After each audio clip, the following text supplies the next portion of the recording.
we'll be talking very quickly about the management of hepatocellular carcinoma beyond Milan criteria. HCC is a really broad topic, and so I just tried to focus it on something a little bit narrower. And so we'll be talking about 2 cases of patients we saw here who were beyond the Milan criteria. Right, so I have to do this slide forward too.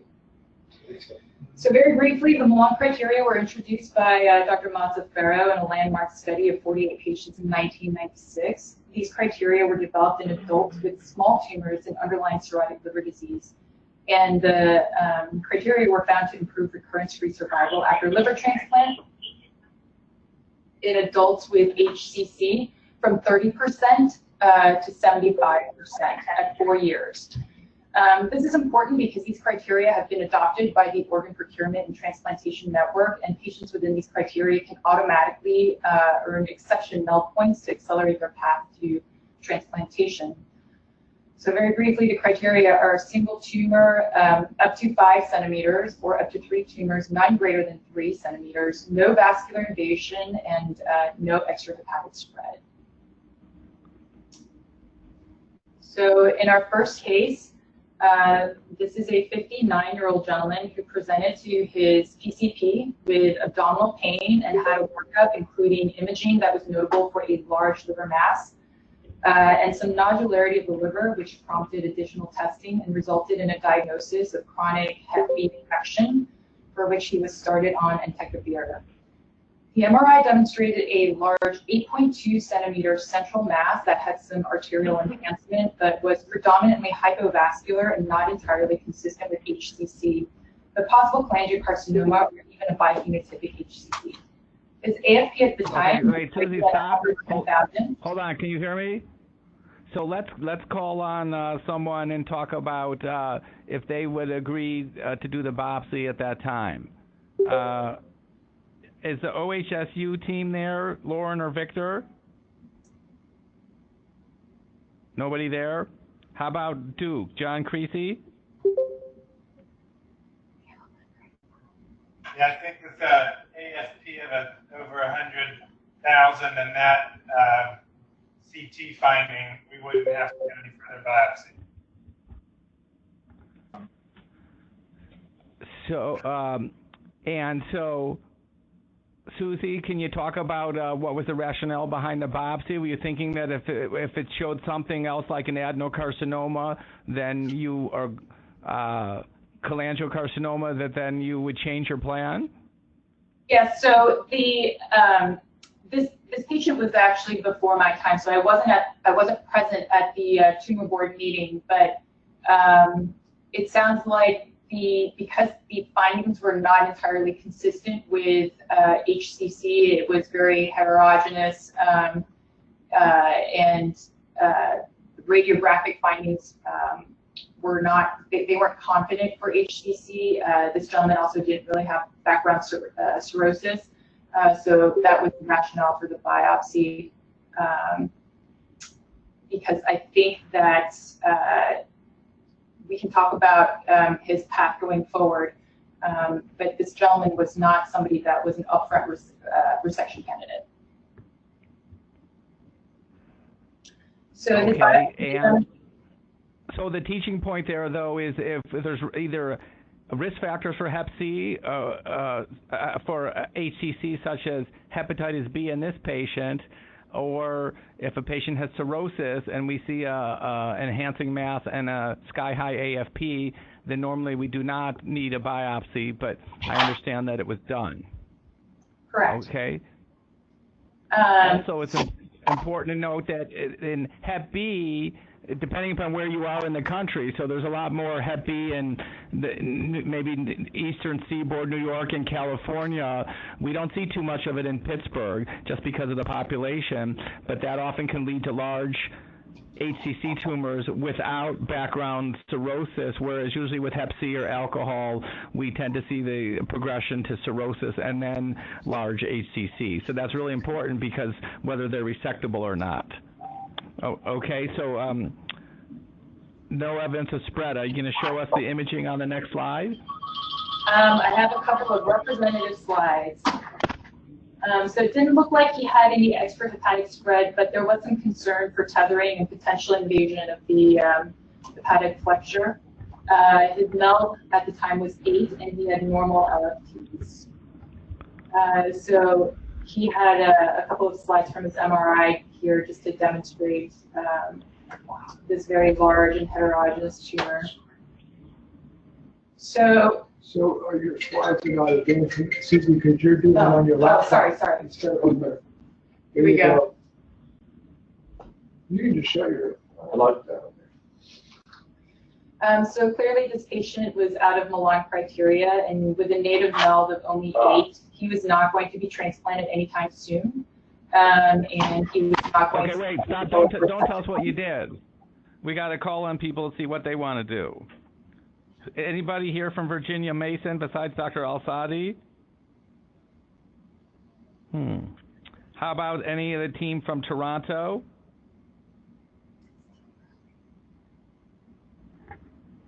Toronto. How about... Let me see. Toronto? Yes, we're here. Toronto. So you saw those images, and we've got a large HCC tumor in a non-cirrhotic liver. What would be your recommendation for treatment next step?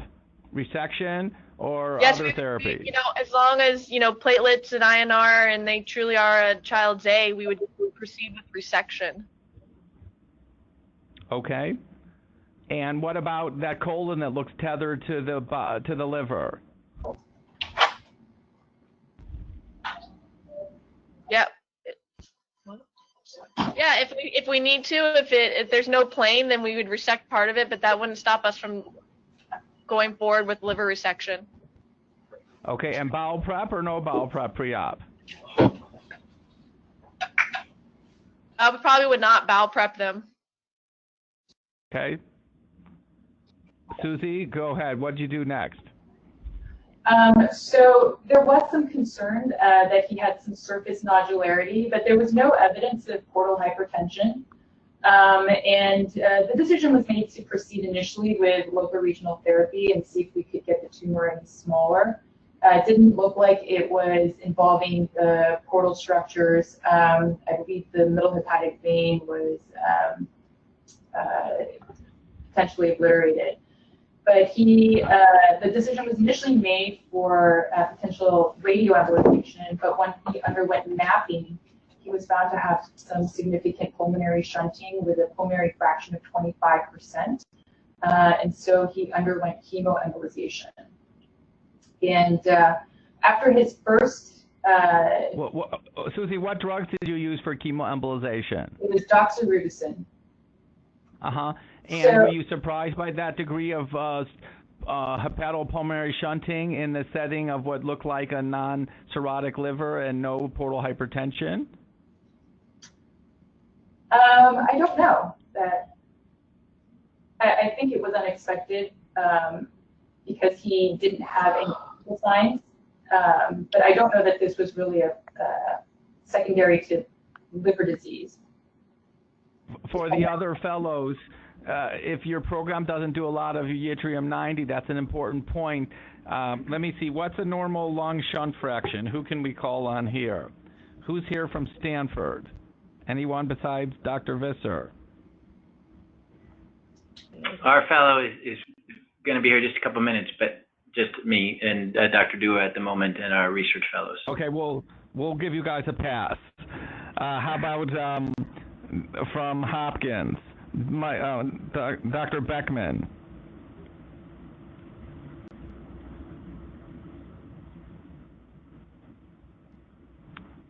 Okay.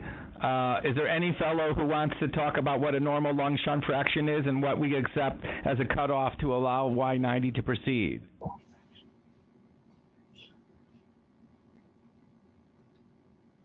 So a normal lung shunt fraction is in a single digit. It could be approximately 5%, 7%. At least at Pittsburgh, we accept up to 15%.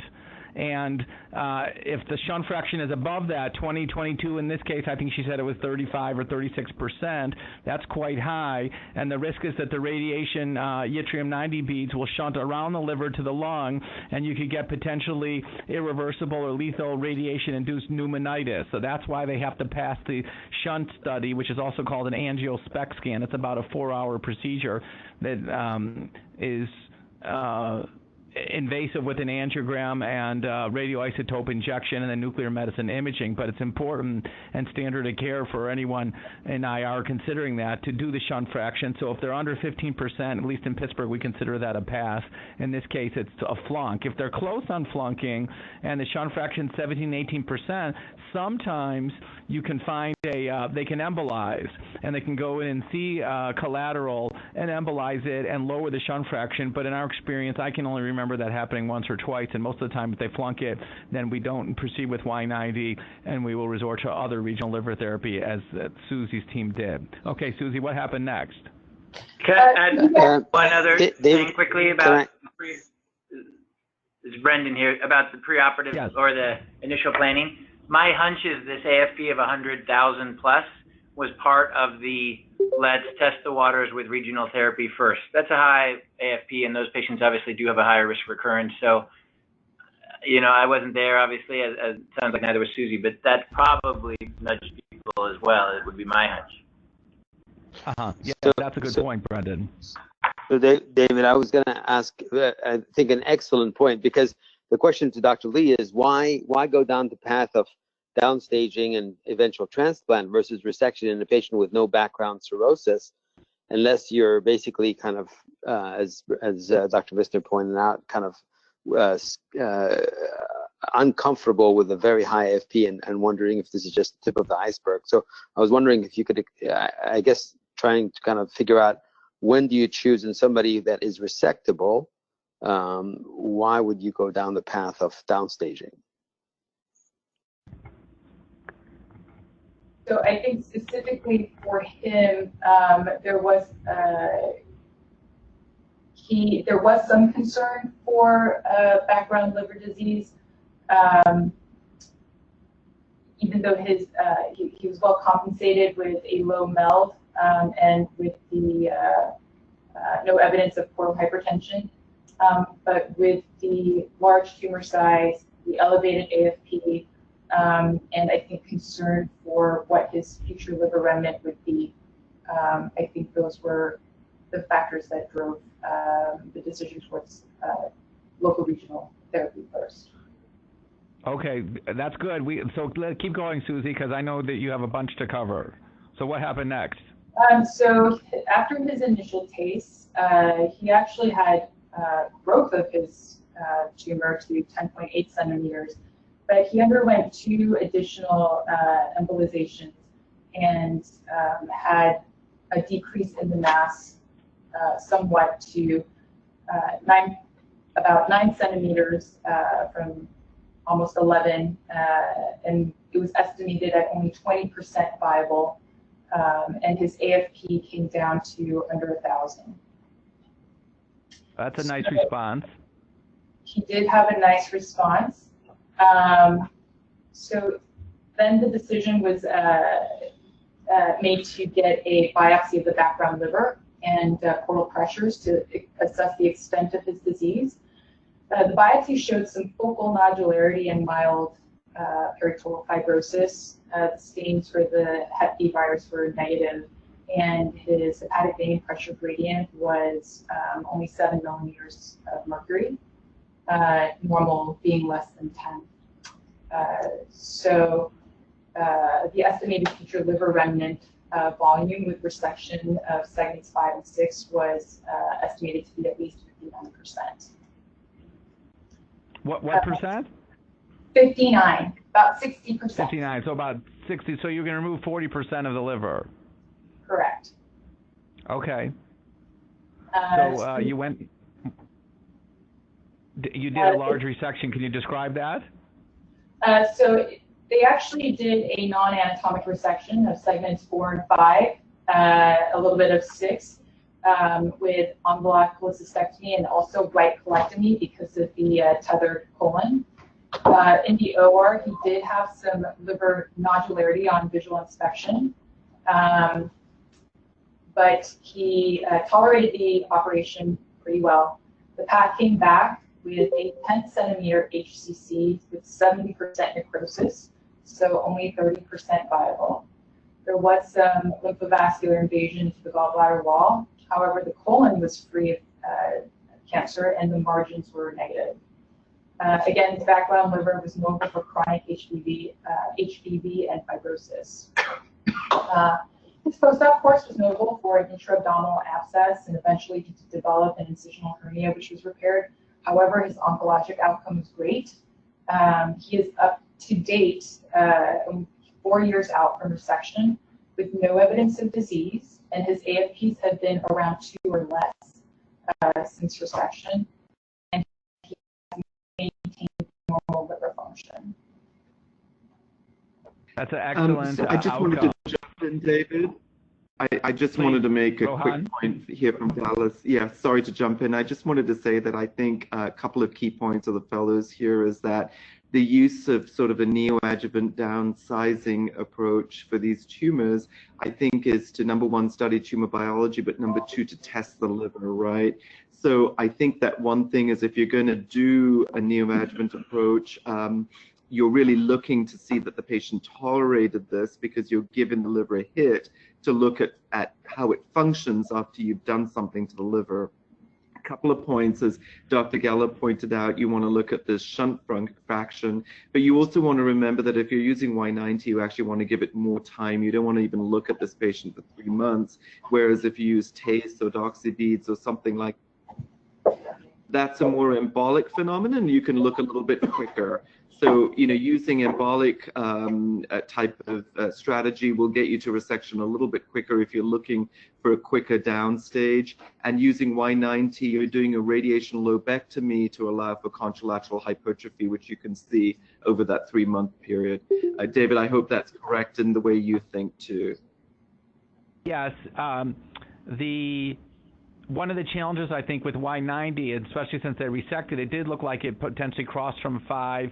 Initially, they were thinking it's all 5 and 6. I don't know if in the OR, Susie, did the tumor involve segment 4? Because if so, with the Y90, usually we only do lobar, and they presumptively would have done right, but some of the tumor could have been fed from a segment 4 artery, and so that gets a little tricky with Y. It's a little, I think based on imaging, yeah, based on imaging, we thought that the tumor was in 5 and 6, but I think once they were in the operating room, there was a little bit of crossover into segment 4, and this was a non-anatomic kind of large wedge, and so it was really a 5-6 with a little bit of 4.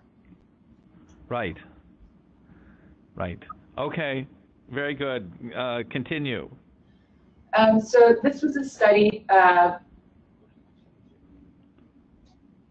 This was a study by Familara, which was a comparison of resection versus TACE in the treatment of HCC outside of Milan. This was a retrospective study over a 10-year period across 2 centers in Italy. And the primary endpoint was to compare the overall survival in patients outside Milan undergoing surgery versus TACE. And the secondary endpoint was disease-free survival.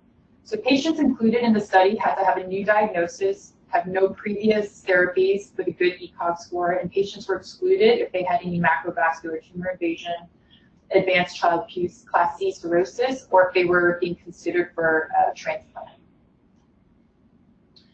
So those meeting the inclusion criteria were divided into within Milan and outside of Milan. So within Milan is on the right-hand side. They underwent surgical resection and served as a reference group for the surgery in the outside Milan group. So the within Milan criteria group were further subdivided into single large tumor and then multinodular tumors. If you were outside Milan, then you were divided into resection versus TACE, and the surgical group further subdivided into single tumor versus multinodular. Patients were followed up with AFP and serial imaging, ultrasound, CT, or MRI every 3 months for the first 2 years, and then every 6 months until 2018. So what's important to note is that the resection and the TACE cohorts were not comparable for baseline characteristics. The TASTE group had a higher incidence of cirrhosis. They had a slightly higher MELD at 9 versus 8. They had more Hep C infections. There were more multinodular disease and more bilobar disease. The resection group had a larger medial tumor size, 6 centimeters versus 4 centimeters, and a higher incidence of tumors greater than 5 centimeters. So to reduce the potential selection bias, they used an inverse probability weighting approach. As I understand it, this is a statistical technique where it calculates the statistics which are standardized to a pseudo population to diminish the weight of confounders. So it estimates the potential outcome if all subjects in a population were assigned to either treatment. So in addition to the two groups that they're looking at, they create these pseudo populations to see what would happen if each patient underwent each therapy. On these Kaplan-Meier curves, the black line represents the resection group, and the red line represents TASTE.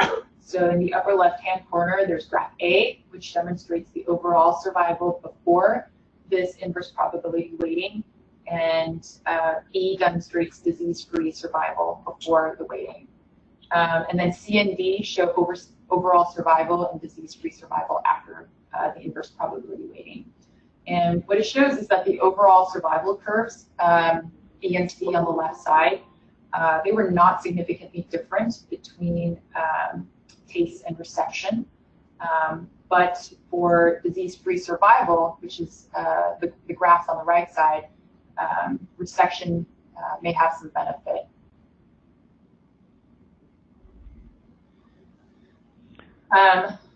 This table is looking at the univariate and multivariate analyses to identify potential risk factors predicting overall survival and disease-free survival. And what they found were that the underlying liver disease or child B score and age were significant predictors for overall survival.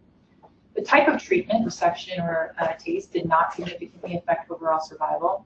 The authors suggest that the underlying liver function, as measured by the child classification, suggests that mortality was likely secondary to liver disease or overall health rather than tumor. And poor liver function, as represented by the child B and TASTE treatment, were significant predictors of course disease-free survival, not overall survival. So kind of in summary, the primary endpoint was for overall survival, which was not that different between TASTE and resection. The secondary endpoint was looking at disease-free survival, maybe better in resection, both in single and multinodular disease. The underlying liver function is more predictive of overall survival. And they did a secondary analysis looking at single tumors in HCC outside Milan and within Milan. They compared the two and found that in resection, they had similar overall survival and disease-free survival. Then they looked at multinodular disease beyond Milan criteria and within Milan criteria and found that in resection, again, they had similar overall survival. Susie, one of the challenges in a study like this is the huge selection bias. No matter how much statistical mumbo jumbo you can put into the paper, and knowing those Italian centers and USA Western centers, other Western centers, if we can resect them, we're going to, and if either because the cirrhosis is so bad, and these groups were not comparable, so it's important to interpret that with a grain of salt, and that the tumors were larger, but if we can resect them, every liver team is going to say that is still the treatment of choice, and that regional therapy with TASTE is a plan B.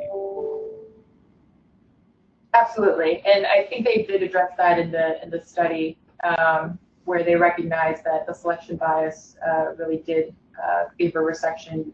They talked about how the underlying liver disease was really the best predictor for survival, and if you have very poor underlying liver disease, you're not really going to be a candidate for resection. So okay, good. that's probably why these patients did better with resection. It was an indicator that they were better surgical candidates overall. Very good. You have another case? Okay, so in the second case, the patient was a 66-year-old man who had Hep C cirrhosis. He was treated in 2015 with sustained viral response. At the time of his diagnosis and therapy, he had no radiographic or biochemical evidence of cirrhosis. 2 years later, he presented to his PCP with complaints of abdominal pain, emesis, and GERD symptoms. His workup included cross-sectional imaging, which identified a mass in the liver with biliary dilatation. He underwent ERCP with stent placement and brushings, which were negative for malignancy.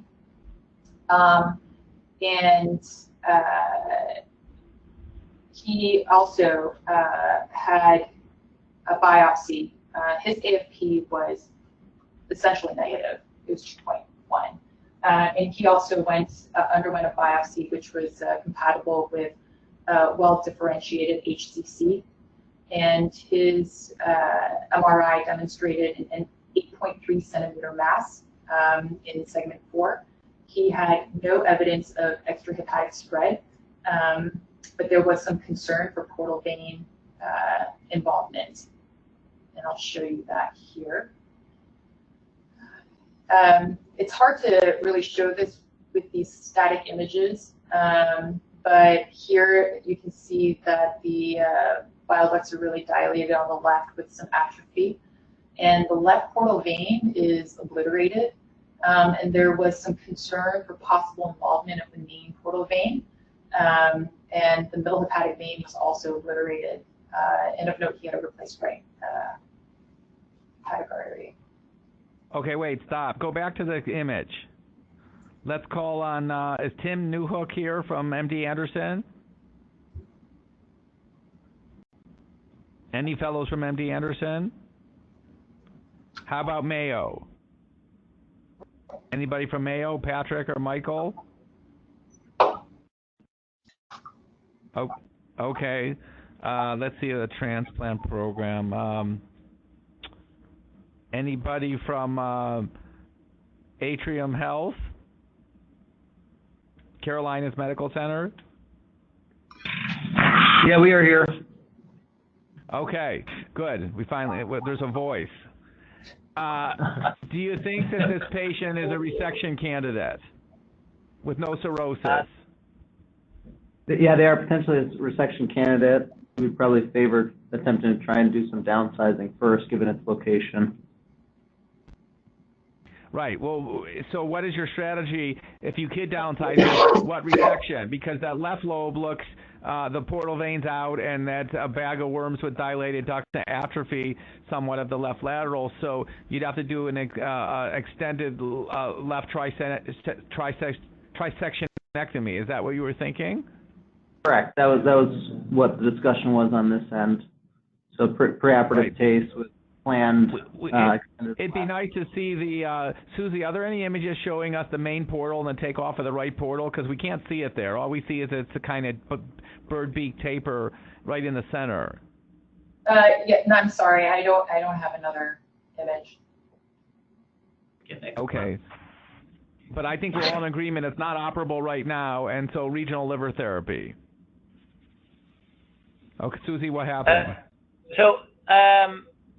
It's Brendan here at Stanford. I have to say that, well, obviously we would need more information with imaging. I am cautious on tumors like this one about regional therapy because of the inflammatory response.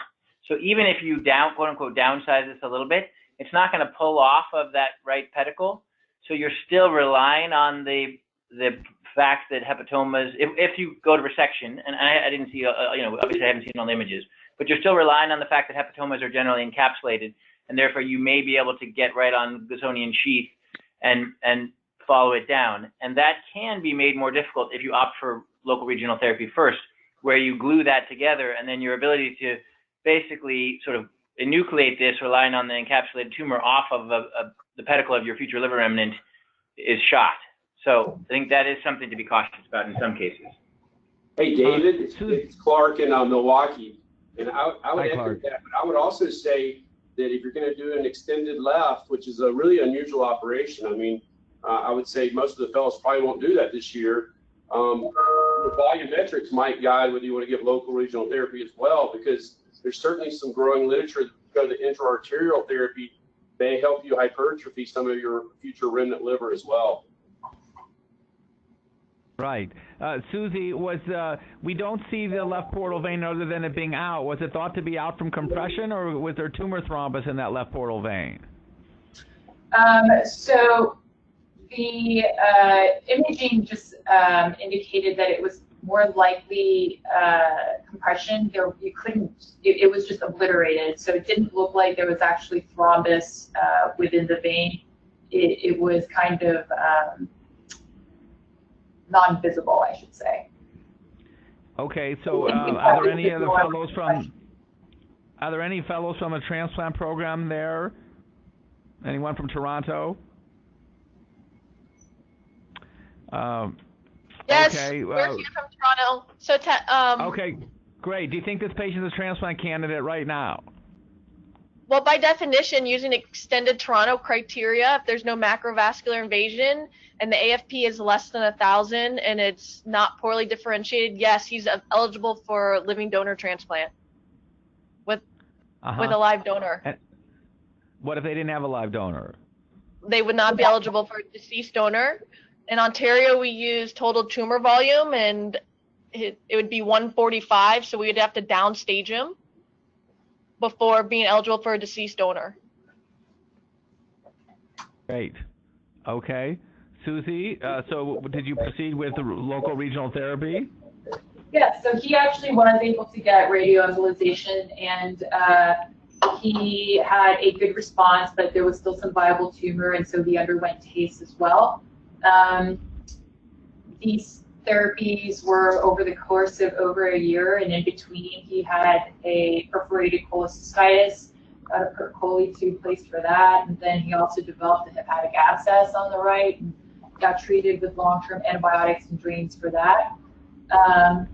But his post-MRI showed he had a very good response, with the embolization cavity shrinking down to 3.6 centimeters with some arterial enhancement, but no washout. And this was read as LRTR non-viable.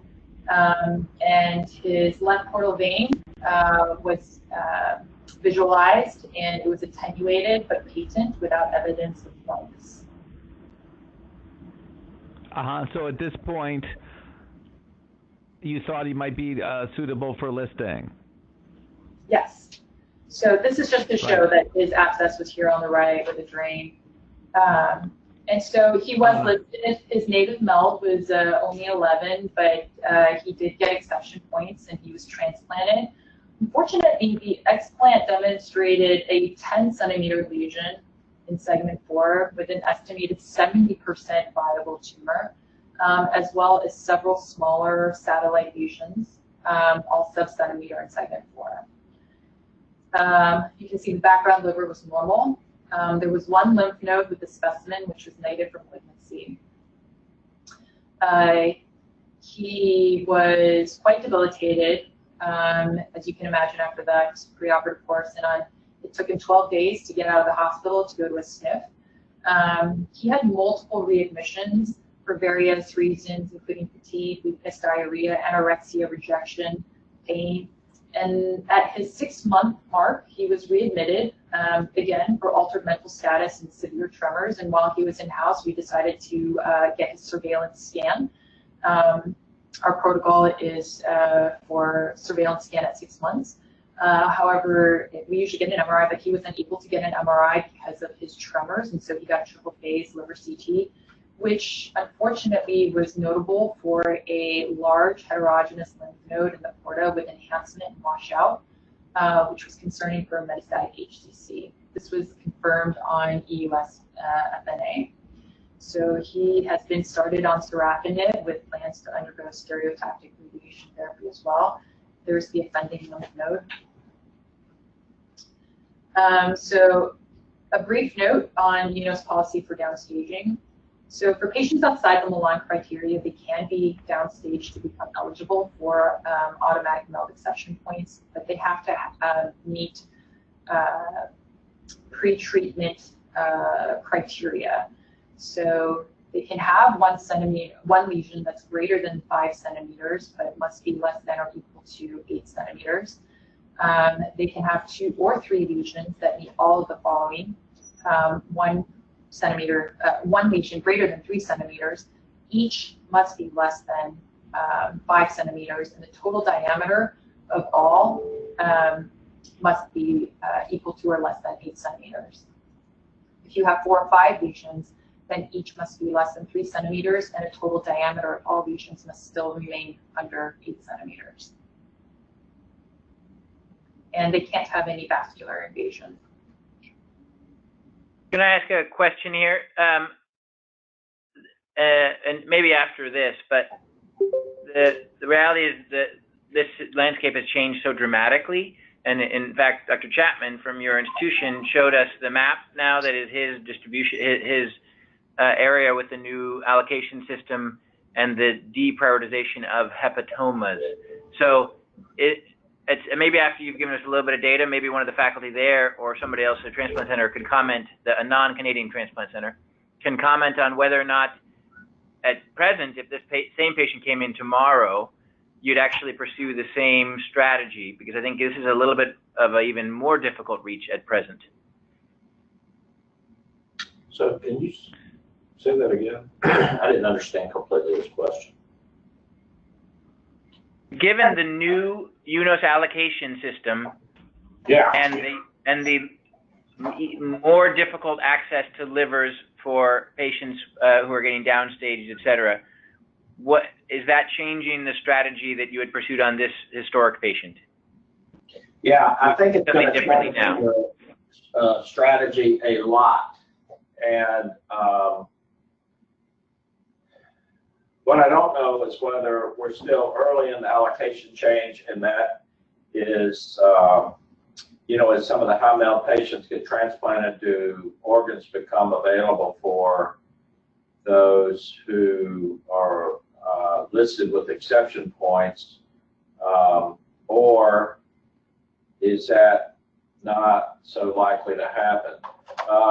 I think, at least in the near term, I would say the next 4 to 6 months, these patients are not going to have access to organs for transplant based on exception points. And almost none of these patients have liver failure that gives them high MELD scores. So it's either going to be using DCD organs or some pretty marginal organs, or we're going to think about other strategies like considering resection a little more actively than we do today, or maybe live donor, or maybe something else.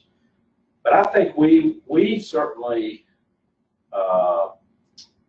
intended to, when we had access to organs and we could get someone transplanted and they had, for example, if they had more than one tumor and you know, some background liver disease, fibrosis, significant fibrosis, history of hep C, even if it was cleared, I would say our tendency has been to transplant those patients, and we could do it. And now I think that's not going to be a realistic option for the majority. It'll be an option for some. Dr. Will, that was very helpful. And Brendan, we just had Tumor Board at 3 and spent 15 minutes in Pittsburgh talking about these same issues, and that the HCC patients are really being penalized unfairly, and that this is a whole new era, and the paradigm is changing both on the front end and the back end, because we used to have a 1.8 centimeter HCC, and we would say, okay, let it grow to 2 centimeters, and then we'll bridge you to transplant with a laparoscopic ablation, and you only need to sit on the list for a year. And now those patients, at least under the current new rules that have been in place for a month, they're never going to be able to commandeer a cadaver liver, at least in our region. And I think that a lot of centers are going to start writing letters, and that there's going to have to be some modification. But that could take 6 months to a year or more to implement, or even longer. So we're quite discouraged, and it's really driven us here in Pittsburgh last year. Over 50% of our total liver transplants were living donor, and Abby Humar did 75 adult lobes. So we do more live donor than cadaver. But if you look in 2019, that calendar year ending 2 months ago, across UNOS and USA, only 6% of all liver transplants of the 8,900 were live donor, and 94% needed a cadaver liver. So it may help the high MELD, but it's really going to hurt our HCC patients. At least that's what we're seeing. And I think that matches what you said in St. Louis. What was that last one? Okay. Susie, continue, please. So Dr. Chapman published this study recently just looking at transplanting patients who were outside of Milan criteria and even outside of the more liberal UCSF criteria. And once they were successfully downstage, looking at the outcomes, and briefly, the outcomes are very good. And so in the graph on the left, that's overall patient survival, and the curve on the right is disease-specific or disease-free survival. And the thin line is within UCSF. The fat bold line is within Milan criteria, and the dotted line is beyond UCSF criteria. And the overall survival and the disease-free survival are very comparable. There's no statistical difference. They also looked at factors for downstaging success. I think in this study there were 284 transplant patients. 210 were outside of Milan criteria. Only 30% were successfully downstaged and were able to progress to liver transplant. And some of the variables identified for downstaging success were age younger than 70, tumors having less than 3 tumors overall. Tumor size itself was not a significant variable, and having no tumor thrombus. Interestingly, AFP greater than 1,000 or less than 1,000 did not predict successful downstaging.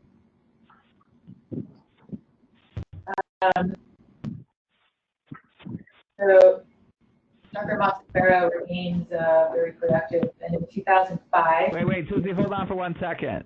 So what I think was most impressive, go back one slide, about Dr. Chapman's paper was, and differentiates from some of these other downstaging, was you allowed patients to have tumor invasion and thrombosis of a major portal or hepatic vein. Is that correct, Susie? Correct. And most others, I mean, traditionally that would be considered highly contraindicated that we could ever take a patient with a major portal vein, pedicle, or hepatic vein branch and allow a successful outcome with the precious organ in that setting. So, Dr. Chapman, can you give us some insight in what the rationale was at that time? Well, I think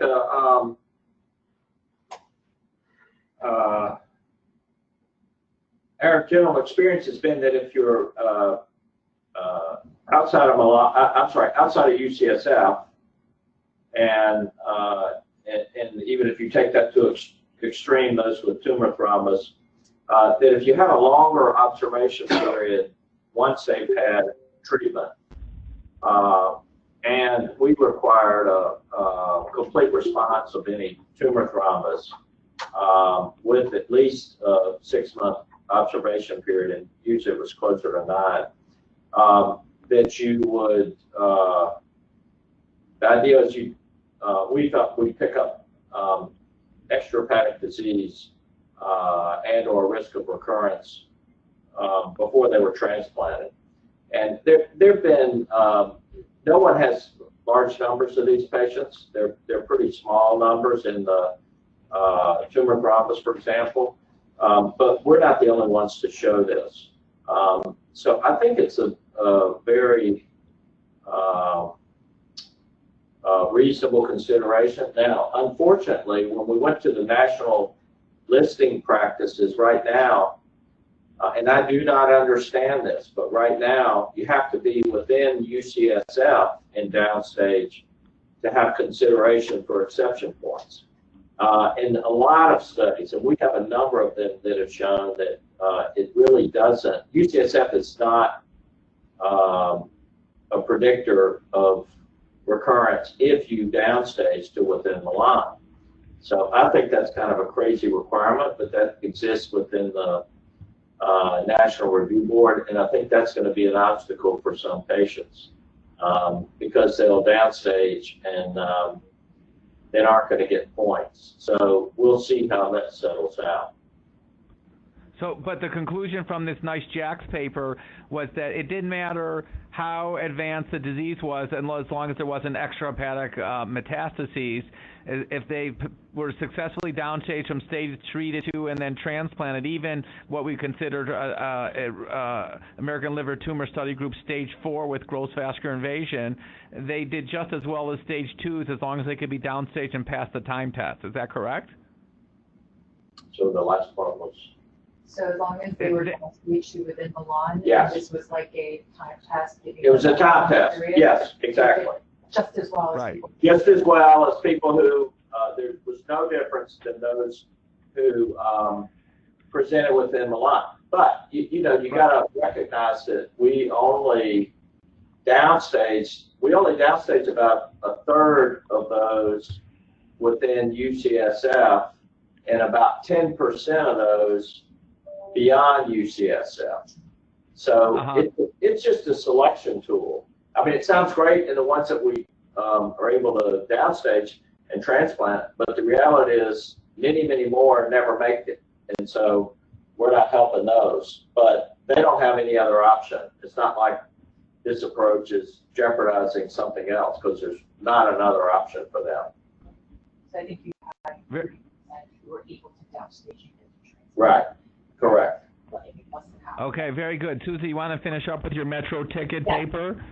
All right, so I think everyone probably knows this Metro ticket model, but in 2005, Dr. Montefiore published this Metro ticket model, which looked at risk factors at the time of transplant, predicting HCC-related death post-transplant, and came up with an updated version in 2018.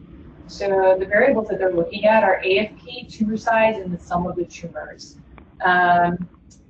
The way this works is the x-axis is a summation of the diameter of the largest nodule plus how many vital or active tumor nodules you have. And then on the y-axis, you have your AFP, and you plot yourself somewhere on that graph for anticipated 5-year survival. So this study was performed across 3 centers in Italy with over 1,000 patients who underwent liver transplant for HCC over a 13-year period. There was an external validation group consisting of independent consecutive cohort in Shanghai, and patients with a pre-op diagnosis of HCC were included. HCC discovered on explant were excluded.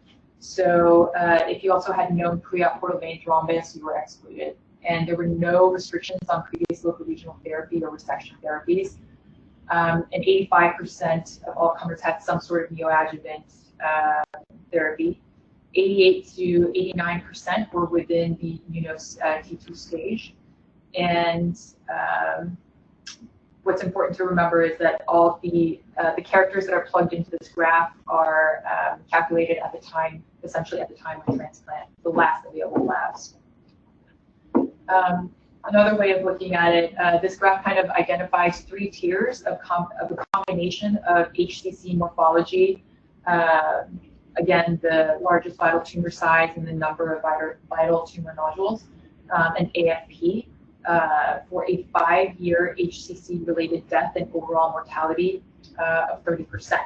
So looking at that bottom tier, if you have an additive tumor size and number of nodules of up to 7, your AFP really needs to be less than 200 for a 5-year 30% mortality. Looking at the second tier, you can have up to 5 in tumor size and tumor nodules with an AFP of 2 to 400. And if your AFP is 4 to 1,000, you really need to have that additive summation of tumor nodules 4 or less. The survival curves here show HCC-specific survival in the training set, the Italian set on the left, and the validation set in China on the right. Blue is the survival for those within the AFP adjusted to size criteria, and red is survival outside. So B and C show the overall survival and recurrence-free survival, which is clearly better if you're within. They have a neat little online calculator. So for our patient, the tumor size at the time of, I did this wrong because the tumor size at the time of transplant was only 3.6 and had only 1 nodule. So that would put him in the 4.5 on the bottom axis. And then his AFP was essentially undetectable, which would put his survival, 5-year survival, somewhere within the 80 to 85 range. Then they also have this calculator for 5-year predicted survival after liver transplant based on the pathology of the explant. Here, plugging in that the size of the largest nodule with the number of nodules put him in a survival, 5-year survival at 59%. Based on the explant pathology. So one final study looking at predictors of successful downstaging very quickly. This was a retrospective cohort study from the Cleveland Clinic looking at patients with HCC outside Milan who underwent local regional therapy in anticipation of bridging for liver transplant. They included 90 patients with HCC outside Milan without vascular invasion or any extrahepatic disease, who then underwent local regional therapy. TACE was the most common and performed on patients with up to 3 nodules who had a child score, child AD classification, no evidence of portal vein thrombus or portal systemic shunt. Land embolization if they had total nodules greater than 3. And they got radioembolization if they had more than 3 nodules, and TACE could not be performed due to portal vein thrombus or shunt. Successful downstaging was defined as fulfilling the Milan criteria by imaging, and failure was defined as either progression, noted by increase in size or number of lesions, invasion of the hepatic or portal vessels, or distant mets. 59% were successfully downstaged, and 41% failed. So univariate analysis identified UCSF criteria, up to 7 criteria, and total tumor volume, AFP, and platelet counts as predictors of successful downstaging. Type of local regional therapy was not significant.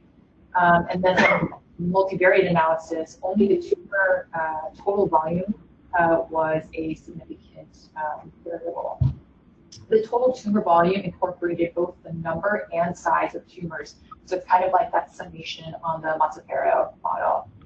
And for reference, the maximum total tumor volume possible in a patient within Milan criteria is 65 centimeters cubed. Maximum within UCSF is up to 143. They tried to look at correlation of the total tumor volume with AFP and really found that there was only a very weak correlation. So of the 53 who were successfully downstaged, 45 were able to proceed to liver transplant, and 20% of those developed recurrence post-transplant. The ROC curve was used to obtain a cutoff of less than 200 centimeters cubed for total tumor volume. And they found that if your total tumor volume was less than 200, you were more likely to be successfully downstage.